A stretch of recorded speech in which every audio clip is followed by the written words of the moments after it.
જય શ્રી કૃષ્ણ દર્શક મિત્રો, મારી યુટ્યુબ ચેનલ અમૃતવાણીમાં આપ સૌનું હાર્દિક સ્વાગત છે। આજે આપણે આ વિડીયોમાં સાંભળીશું વેદવ્યાસ રચિત હરિવંશ પુરાણની કથા। આ હરિવંશ પુરાણ નિત્ય સાંભળવાથી શ્રેષ્ઠ સંતાનની પ્રાપ્તિ થાય છે। એ ઉપરાંત ધન, વૈભવ, દીર્ઘાયુ, આરોગ્ય, ઉત્તમ ભાગ્ય, સન્માન, યશ, કીર્તિ અને ગૌરવ મેળવે છે।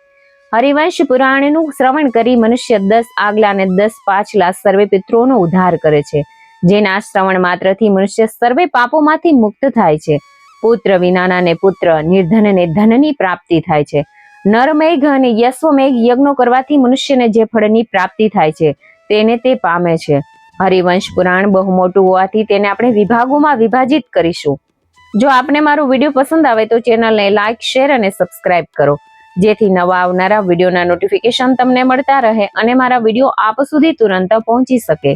ધન્યવાદ। ભાગ 2 હરિવંશ પર્વ મંગલાચરણ। નારાયણમ નમસ્કૃતમ નરમ ચૈવ નચેતમમ દેવી સરસ્વતી ચૈવ તતો જય મુહિ રહેત। બદ્રિકાશ્રમ નિવાસી પ્રસિદ્ધ ઋષિ શ્રી નારાયણ નર તથા નરોત્તમ, જે અને આ નર નારાયણ તથા નરોત્તમના તત્વને પ્રગટ કરનાર દેવી સરસ્વતીને વ્યાસજીને પ્રણામ કરીને અવિદ્યારૂપી યજ્ઞાન અંધકાર પર વિજય મેળવનાર ઇતિહાસ, પુરાણ વગેરે ગ્રંથોના પાઠનો આરંભ કરું છું। નારાયણ, નરોત્તમ અને દેવી સરસ્વતીને નમસ્કાર કર્યા પછી જય નામના ગ્રંથનો આરંભ કરવો। શ્રી વેદવ્યાસના 2 અઘોર રૂપી સંપુટમાંથી નીકળેલું અતુલ્ય, પુણ્યદાયક, પવિત્ર, પાપહારી તથા કલ્યાણકારી હરિવંશ પુરાણને સાંભળે છે તેને પુષ્કર વગેરે તીર્થોમાં સ્નાન કરવાની શી જરૂર છે? મહર્ષિ વ્યાસ ભગવાને કહ્યું છે કે આ લોકમાં 100 અશ્વમેઘ યજ્ઞો અને ઇન્દ્રપદની પ્રાપ્તિ કરાવનાર 4 સહસ્ત્ર યજ્ઞોનું જે ફળ મળે છે તેનાથી પણ અનેક ગણું પુણ્ય આ હરિવંશ પુરાણ ગ્રંથનું દાન કરવાથી મળે છે। વ્યાસજીનું વચન પ્રમાણ છે તથા મહર્ષિ વાલ્મીકીએ પણ આ જ મહાત્મય કહ્યું છે। આ હરિવંશ કથાના શ્રવણ કીર્તન માટે અતિ ઉત્સુક જે મનુષ્ય શાસ્ત્રીય વિધિ પ્રમાણે લખે છે યા લખાવે છે તે પુષ્યરસ મેળવવાને લોભાયેલા ભમરાની જેમ તરત જ શ્રીહરિના ચરણ કમળને પામે છે।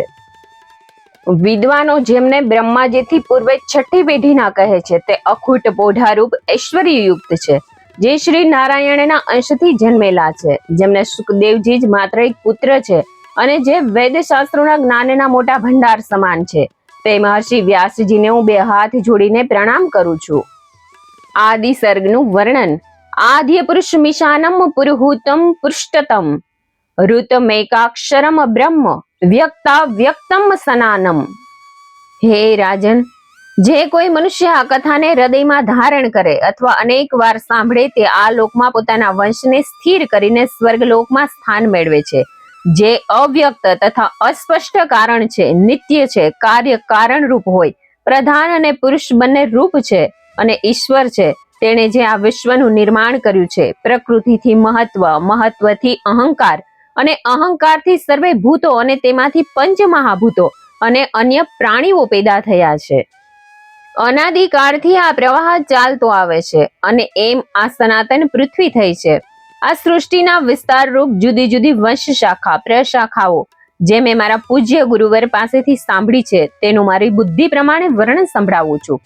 આપણા પૂર્વજોનું એ વર્ણન કીર્તિમાં વૃદ્ધિ કરનારું, ધન અને યશ કરતા, શત્રુનાશક, સ્વર્ગની પ્રાપ્તિ કરાવનારું અને આયુ વધારનારું છે, કેમ કે પૂર્વજો પવિત્ર કર્મો કરનારા અને સ્થિર કીર્તિવાળા હતા।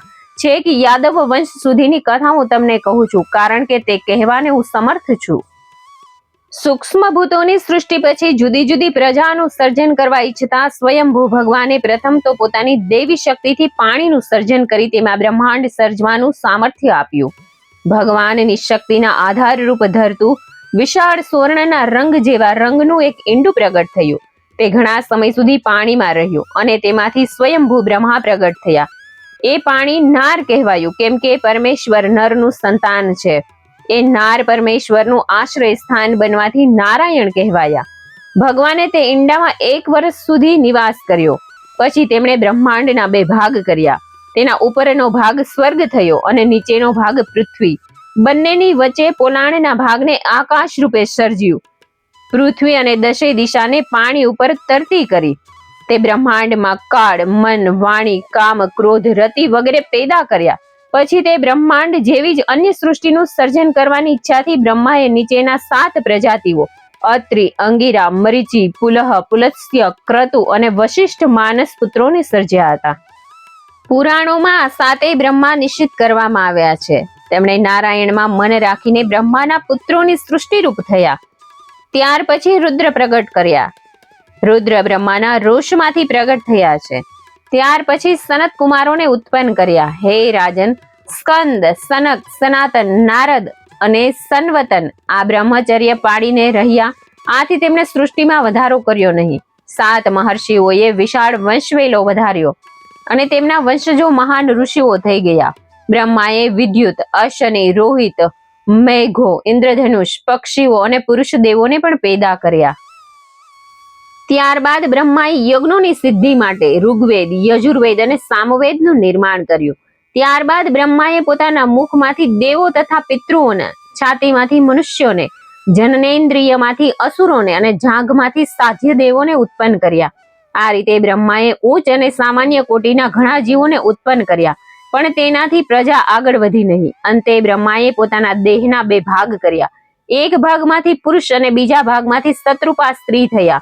અને તે નારીએ ગાય, ઘોડી અને પુરુષે બળદ, ઘોડા વગેરે રૂપો ધારણ કર્યા. પુરુષો સ્ત્રી દ્વારા વિવિધ જાતની પ્રજાઓ સર્જી અને તે સ્ત્રી પુરુષ પોતાના મહિમાથી પૃથ્વી અને સ્વર્ગ ઉપર વ્યાપી ગયા. અને તેને જ મનુ સમજો, જેનો કાળ મન્વંતર ગણાય છે. મનુની જે આ બીજી યોની જ સૃષ્ટિ છે, ત્યારથી જ મન્વંતરનો આરંભ થયેલો ગણાય છે. તેની પ્રજા અયોની જ પ્રજા છે. પ્રજા સૃષ્ટિ દક્ષ જન્મ. વૈશંપાયન બોલ્યા કે હે રાજા જન્મેજય, આ પ્રમાણે અયોની જ માનસ પ્રજા ઉત્પન્ન થઈ. પછી બ્રહ્માએ શરીરના 2 ભાગ કરીને સ્ત્રી પુરુષ ઉત્પન્ન કર્યા. આ મનુ અને શત્રુપા અયોની જ હતા. ભગવાન વિષ્ણુના સામર્થ્યથી શત્રુપાએ 10,000 વર્ષ સુધી કઠિન તપ કર્યું. પછી જ અતિ તેજસ્વી પુરુષને પતિરૂપે પ્રાપ્ત કર્યા. શત્રુપાએ પોતાના સ્ત્રી ધર્મના પ્રભાવથી સેંકડો સ્વરૂપો ધારણ કર્યા. એ પુરુષ એ જ સ્વયંભૂ મનુ કહેવાય છે. 71 ચોકડી યુગનો આ સમય લોકમાં સતયુગ, ત્રેતા, દ્વાપર અને કળયુગ તરીકે મન્વંતર કહેવાય છે. ત્યાર પછી શત્રુપાએ વીર નામનો પુત્ર ઉત્પન્ન કર્યો અને વીરની કામ્યા નામની પત્નીએ પ્રિયવત અને ઉત્તાનપાદ નામના 2 પુત્રોને જન્મ આપ્યા. કામ્યા કરદમ ઋષિની બીજી પુત્રી હતી. તેણે પ્રિયવતને પતિ તરીકે મેળવીને સમ્રાટ, કક્ષી, વિરાટ અને પ્રભુ આમ 4 પુત્રો ઉત્પન્ન કર્યા. પ્રજાપતિ અત્રિએ ઉત્તાનપાદને દત્તક તરીકે સ્વીકાર્યો. ઉત્તાનપાદથી સુનિતા નામની સ્ત્રીએ 4 પુત્રોને જન્મ આપ્યો. આ સુનિતા ધર્મ પ્રજાપતિની પુત્રી હતી. તે ધર્મને ત્યાં અશ્વમેઘના ફળરૂપે પેદા થઈ હતી. આ સુનિતા તે ધ્રુવની માતા હતી. તે સિવાય કીર્તિમાન, શિવ અને શાંત, અયસ્પતિ આમ 4 પુત્રોને જન્મ આપ્યો હતો. ધ્રુવ નારાયણને મેળવવા માટે 3000 વર્ષ સુધી તપ કર્યો હતો. અંતે ભગવાન વિષ્ણુએ પ્રસન્ન થઈને તેને અવિચલ પદ આપ્યું હતું. આ ધ્રુવથી તેની પત્ની શંભુ નામની સ્ત્રીથી શ્લિષ્ટિ અને ભવ્ય નામના 2 પુત્રોને જન્મ આપ્યો હતો. શ્લિષ્ટિની સુરછાયા નામની પત્નીએ રીપુ, રિપુંજય, પુણ્ય, વૃડલ અને વૃતકેનીએ 5 પુત્રોને ઉત્પન્ન કર્યા હતા. તેમાંથી રીપુથી પત્ની બૃહસ્પતિએ ચાક્ષુને જન્મ આપ્યો હતો. ચાક્ષુએ પુષ્કરણીના ગર્ભથી મનુને જન્મ આપ્યો હતો. અંગનો વેન પુત્ર હતો. તેના પર ઋષિઓનો કોપ હતો, કારણ કે તે દુરાચારી હતો. મુનિઓના શાપથી વેન જ્યારે મર્યો ત્યારે ઋષિઓએ સંતાન પ્રાપ્તિ માટે તેમનો જમણો હાથ મથ્યો હતો. આથી પૃથુ જન્મ્યો હતો. પૃથુ મહા તેજસ્વી રાજા થઈ ગયો. પૃથુએ જન્મ ધારણ કરતા જ યુવાન થઈ ગયો હતો અને પૃથ્વીનું રક્ષણ કર્યું હતું. પૃથુ રાજાએ પ્રથમ વાર જ યજ્ઞ કર્યો હતો. પૃથુના યજ્ઞથી સુત અને માગધ નામના 2 સંગીત શાસ્ત્રીઓ પેદા થયા હતા. પૃથુ રાજાએ દેવો અને ઋષિઓને સાથે રાખીને પૃથ્વીરૂપી ધેનુમાંથી ઉત્તમ સામગ્રી, રૂપ અને દૂધને દોહી લીધું હતું. પૃથુના પાલિત અને આંતરશી નામના 2 પુત્રો થયા હતા. આંતરશીથી હવિદર્શન થયો હતો. હવિદર્શનના 6 પુત્રો થયા. હે રાજન, પ્રાચીન બહર્ષિ હવિર્ધાનનો મહાન પુત્ર હતો, જેણે પ્રજાનું પાલન અને પોષણ કર્યું હતું.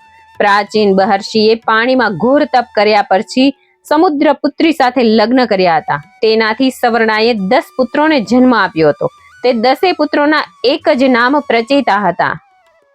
આ પ્રચેતાઓએ સમુદ્રમાં રહીને 10,000 વર્ષ સુધી કઠિન તપ કર્યું હતું. આ દરમિયાન પૃથ્વી ઉપર ચારે તરફ વૃક્ષો છવાઈ ગયા હતા. તેથી અનાજ નહીં પાકતા પ્રજાનો નાશ થયો હતો. પોતાના તપોબળથી પ્રચેતાઓએ સઘળી હકીકત જાણી લીધી અને તેનો યોગ્ય ઉપાય કરવાને તૈયાર થયા. અને તેઓ ક્રોધિત થતા પોતાના મુખમાંથી અગ્નિ અને વાયુને પ્રગટ કર્યો હતો. વાયુએ પૃથ્વી પરના વૃક્ષોને મૂળમાંથી ઉખેડી નાખ્યા અને અગ્નિએ બાળી નાખ્યા. આમ પૃથ્વી પર વૃક્ષોનો વિનાશ થતો જોઈને વનસ્પતિના રાજા ચંદ્રે પ્રચેતાઓને કહ્યું કે હે પ્રચેતાઓ, તમે તો પૃથ્વીને વૃક્ષો વિનાની કરી નાખી. તમે શાંત થાઓ, પવન તથા આગને કાબુમાં રાખો. વૃક્ષોની સુંદર કન્યા મારીશાને મેં જ ઉછેરીને તમારી પત્ની બનાવવા માટે મોટી કરી છે. તે તમારી પત્ની થવા માટે જ પેદા થયેલી છે. તે તમારા સોમવંશનો વધારો કરનારી સાબિત થશે. આ કન્યાના ગર્ભથી તમારા તપના અડધા ભાગથી તથા મારા તેજના અડધા ભાગથી દક્ષ પ્રજાપતિ નામનો પુત્ર જન્મશે. તમારા તેજસ્વી અને અગ્નિથી બળી ગયેલ વૃક્ષ સૃષ્ટિને દક્ષ પૃથ્વી ઉપર પ્રજાઓની વૃદ્ધિ કરશે. ચંદ્રની વાતથી પ્રભાવિત થઈને પ્રચેતાઓએ પોતાની આગને ઠંડી કરી અને મારીશાને પત્ની તરીકે સ્વીકારી. મારીશામાં તેમણે મનથી ગર્ભનું આરોપણ કર્યું. આથી ચંદ્રના અંગવાળા દક્ષ પ્રજાપતિનો જન્મ થયો.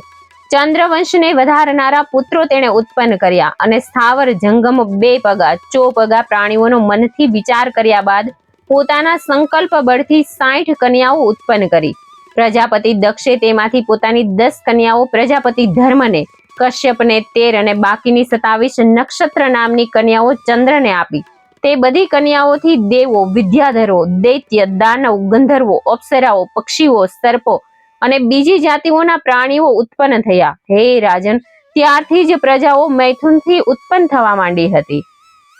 જન્મેજય બોલ્યા કે હે મુનિ, પહેલા આપે મને કહ્યું હતું કે દેવો, દાનવો, ગંધર્વો, સર્પો અને રાક્ષસોના પહેલા મહાત્મા દક્ષનો જન્મ થયો હતો. હે મહર્ષિ, પહેલા આપે એમ પણ કહ્યું હતું કે બ્રહ્માના ડાબા અંગૂઠામાંથી દક્ષની પત્ની જન્મી હતી. તો પછી એ દક્ષ પ્રચેતાઓનો પુત્ર કેવી રીતે થયો હતો? હે વિપ્રવર, મારા મનમાં આ બાબતમાં સંચય પેદા થયો છે. વળી તે દક્ષ ચંદ્રની દત્તક પુત્રી મારીશાનો પુત્ર હતો, તેથી ચંદ્રનો ભાણેજ થયો. તો પછી એ જ દક્ષ ચંદ્રનો સસરો કેવી રીતે થયો? વૈશંપાયન બોલ્યા કે હે રાજન, સર્વ પ્રાણીઓ માટે જન્મ અને મૃત્યુ સ્વાભાવિક છે અને મનુષ્ય વગેરેમાં તે માટેનો નિયમ પણ સ્વાભાવિક છે. એટલે કે મનુષ્ય પોતાના સગોત્રી સ્ત્રીઓમાં પ્રજા ઉત્પન્ન કરી શકે નહીં એવો નિષેધ પણ સ્વાભાવિક છે. છતાં પ્રજાતિઓ અંગે વિધિ નિષેધનો ત્યાગ કરવા અંગે વિદ્વાનો અને ઋષિઓ મોહ પામતા નથી. વિશ્વના રચયિતા કાર્યો લોકાચારથી નોખા તથા વધુ મહત્વના હોય છે. તેથી તેઓ સગોત્રી વિવાહનું ઉલ્લંઘન કરે તો પણ ઋષિઓ દોષ જોતા નથી. તેમજ દક્ષ પ્રજાપતિઓ દરેક યુગમાં વારંવાર જન્મે છે અને તેમનો લય પણ થાય છે. તેથી દક્ષ બ્રહ્માનો પુત્ર હોવા છતાં પ્રચેતાઓનો પુત્ર શી રીતે થયો તે બાબતમાં વિદ્વાનો મોહમાં પડતા નથી. દક્ષને બીજા યુગનો સમજવો. દક્ષની સૃષ્ટિનું વર્ણન. જન્મેજય બોલ્યા કે હે વૈશંપાયનજી, હવે આપ દેવો, દાનવો, ગંધર્વો, સર્પો અને રાક્ષસોની ઉત્પત્તિ વિશે જણાવો. હે રાજન, વૈશંપાયન બોલ્યા, પહેલા સ્વયંભૂ બ્રહ્માએ દક્ષને યાજ્ઞા આપી હતી કે તું સૃષ્ટિની રચના કર. ત્યારે દક્ષે સૃષ્ટિની રચના કઈ રીતે કરી તે તમે સાંભળો. દક્ષે પ્રથમ તો માનસી સૃષ્ટિ રચી, જેમાં ઋષિઓ, દેવો, અસુરો, ગંધર્વો, યક્ષો, રાક્ષસો, ભૂત, પિચાચ, પશુ, પંખી અને સર્પોને સંકલ્પથી ઉત્પન્ન કર્યા. પણ ભગવાન શિવના શાપને કારણે તેની માનસી પ્રજાનો વધારો થયો નહીં. આથી દક્ષે મૈથુન ધર્મથી વિવિધ પ્રજાઓ ઉત્પન્ન કરવા માંડી અને 5,000 પુત્રો ઉત્પન્ન કર્યા. આ પુત્રો પ્રજાનો વધારો કરવા ઈચ્છતા હતા, પણ નારદજીએ તેમને જ્ઞાન અધિકારી ગણીને આત્મજ્ઞાનનો ઉપદેશ આપવાથી તેમનો સંસારમાંથી રસ ઉઠી ગયો હતો.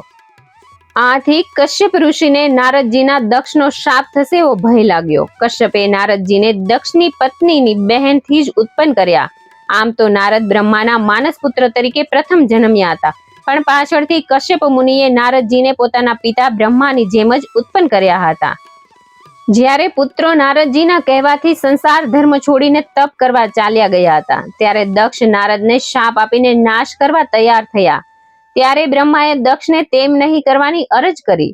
ત્યારે દક્ષે બ્રહ્મા સાથે સંધિ કરી કે તમારો પુત્ર નારદ મારા સાડીનો પુત્ર તરીકે ઉત્પન્ન થાય તો તેને હું પૌત્ર તરીકે શાપ નહીં આપું. આથી પાછળથી કશ્યપે નારદને ઉત્પન્ન કર્યા હતા. પોતાના પુત્રોને નારદ ઉપદેશ આપતા તપ કરવા ચાલ્યા ગયા. પછી તેઓ શોધ્યા પણ તેઓ જડ્યા નહીં. દક્ષે હવે પુત્રીઓ પેદા કરવાનો નિર્ણય કર્યો, કારણ કે સ્ત્રીને નારદજી ઉપદેશ નહીં આપે. એમ વિચારીને દક્ષે 60 કન્યા પેદા કરી અને એ કન્યાઓને કશ્યપે, ધર્મે, ચંદ્રે અને અન્ય મહર્ષિઓએ પત્ની તરીકે સ્વીકાર કર્યો હતો. દક્ષે 10 કન્યા ધર્મને, 13 કશ્યપને, 4 અરિષ્ટને તથા 27 ચંદ્રને આપી તથા 2 કન્યા ભૃગુના પુત્રને, અંગિરસને 2, કશ્યપને 2 આપી હતી. હવે દક્ષ પુત્રીના નામ જાણો. હે રાજન, અરુંધતી, વસુ, યામી, બંબા, ભાનુ, મરુન્વતી, સંકલ્પા, મુહૂર્તા, સાધવા, વિશ્વા એ 10 ધર્મની પત્નીઓ થઈ હતી.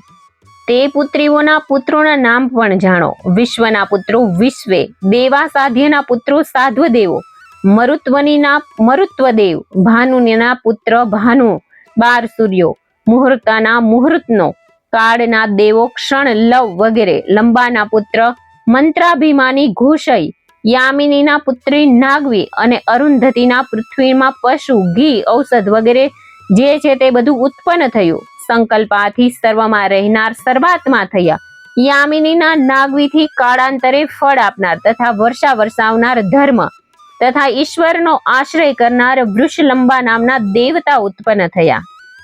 દક્ષે જે કન્યા ચંદ્રને આપી હતી તે સૌ અશ્વિની વગેરે નક્ષત્રોના નામે પ્રસિદ્ધ છે. બીજાને 8 વસુ તરીકે ઓળખાય છે, તેમના નામ જાણો. ધ્રુવ, સોમ, વર, અનિલ, અનલ, પ્રત્યુષ અને પ્રભાસ. આપના પુત્ર વૈતસ્ય, શ્રય, શાંત અને મુનિ નામે હતા. ધ્રુવ પુત્ર ભગવાન કાલ છે, જે સંસારનું સંચાલન કરે છે.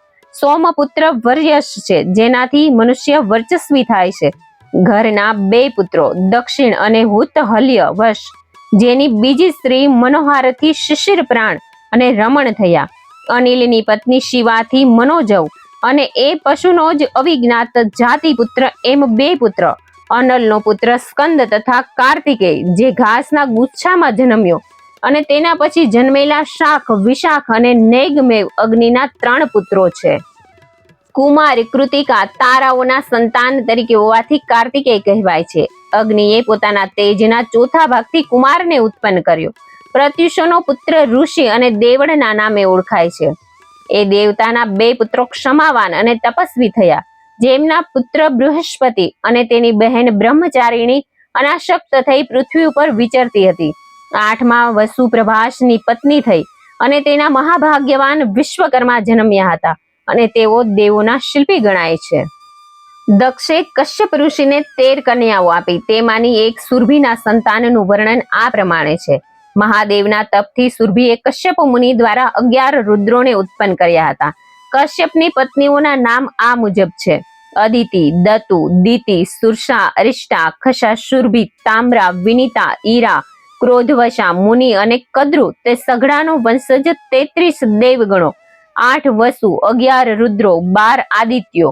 હે રાજન, જેમ આકાશમાં સૂર્યોદય અને સૂર્યાસ્ત થાય છે, તેમ સર્વે દેવગણોનો જન્મ પણ થયા કરે છે અને વિલય પામે છે. હવે કશ્યપની બીજી પત્ની દિતિથી 2 પુત્રો થયા. તેમાંના એક હિરણ્યકશ્યપ અને બીજો હિરણ્યમાં, તેમજ સિંહિકા નામે એક કન્યા હતી. હિરણ્યકશ્યપના 4 પુત્રો પ્રહલાદ, અનુહાદ, પરાક્રમી પ્રહલાદ અને ચોથો સહાદ હતો. પ્રહલાદનો પુત્ર હદ, સહાદના પુત્રો સુદ, નિસુંદ, અનહાદના પુત્રો શિબી, આયુ અને કાલ. પ્રહલાદનો પુત્ર વિરોચન, વિરોચંદનો બલિરાજા હતો. બલિરાજાને 100 પુત્ર હતા, જેમાં મોટો પુત્ર બાણાસુર હતો. બાણાસુર શિવનો મહાન ભક્ત હતો. હિરણ્યાક્ષના 5 પુત્રો શકુની, જર્જર, મહાનાભ, ભૂત સંતાપન અને વિદ્વાન તથા કાલનાભ હતા. કશ્યપની દતુ નામની સ્ત્રીથી 100 પુત્ર થયા. તે તપસ્વી અને તેજસ્વી હતા. આ સઘળા અસુરો હતા અને સઘળા દાનવો અતિ પરાક્રમી અને બળવાન હતા. કશ્યપની પત્ની તામ્રાએ 6 પુત્રીને જન્મ આપ્યો હતો. તેણે કાગડા, ઘુવડો, બાજ, પક્ષીઓ, કુકડાઓ, ગધેડાઓ, ઊંટ, ઘોડા અને ગીધડાઓને જન્મ આપ્યો. કશ્યપ પત્ની વનિતાએ 2 પુત્ર અને 1 અરુણ અને બીજો પક્ષી શ્રેષ્ઠ ગરુડ થયા. કશ્યપની બીજી પત્ની સુરસાના પુત્રો 1000 સર્પો થયા હતા. કશ્યપની બીજી પત્ની કદ્રના 1 સહસ્ત્ર નાગો થયા હતા.